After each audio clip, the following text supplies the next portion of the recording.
Monsieur le Président. Je crois qu'il est temps de dire de simples vérités.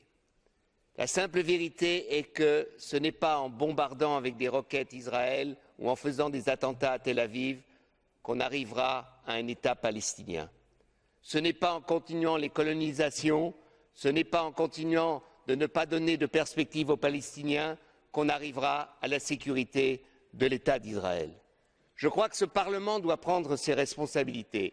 Les responsabilités pour ce Parlement, c'est de démontrer, de dire, de soutenir les stratégies qui pourraient amener à la paix. Les stratégies sont claires. Il faut un oui sans aucune nuance à la réalité de l'État d'Israël et à défendre l'État d'Israël. Il faut un oui sans nuance à l'État palestinien, c'est-à-dire un État palestinien qui n'est pas limité par des colonies. Donc il faut soutenir aujourd'hui la stratégie non violente du président palestinien Abbas. Si nous n'arrivons pas à soutenir cette stratégie, nous soutenons de fait ceux qui ne veulent pas la paix.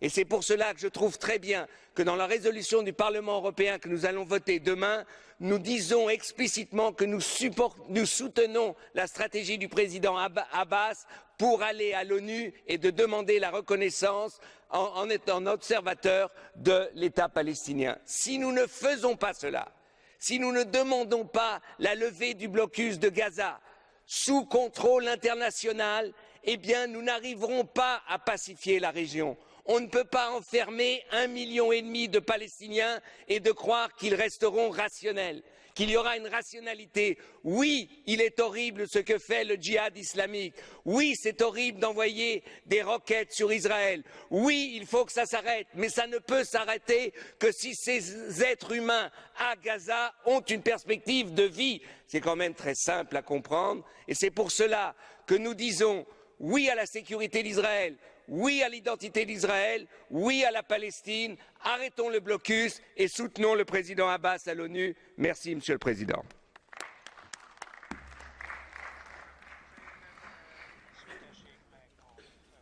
Köszönöm szépen. A következő felszólalót.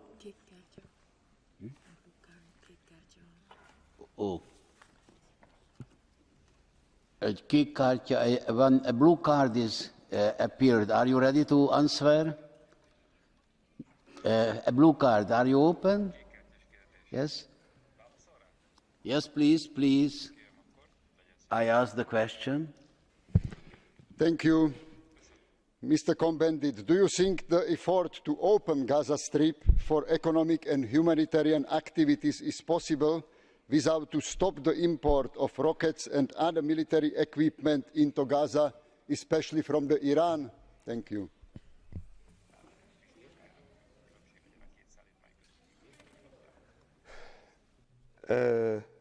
Mon cher collègue, je vous dirais, pensez-vous que le blocus de Gaza a empêché l'entrée de roquettes à Gaza? Non, la preuve, ils en ont envoyé plus de 1000 pendant le temps du blocus.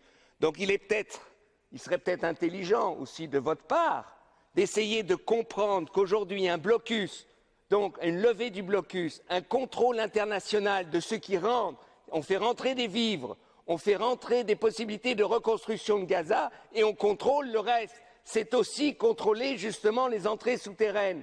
Tant qu'il n'y aura pas un contrôle international, quand il n'y aura pas un contrôle massif international, mais une entrée de vivres, une entrée de matériel de construction, eh bien vous aurez toujours des souterrains pour faire entrer des roquettes. Et vous aurez la situation que vous avez aujourd'hui avec un peuple de plus en plus désespéré.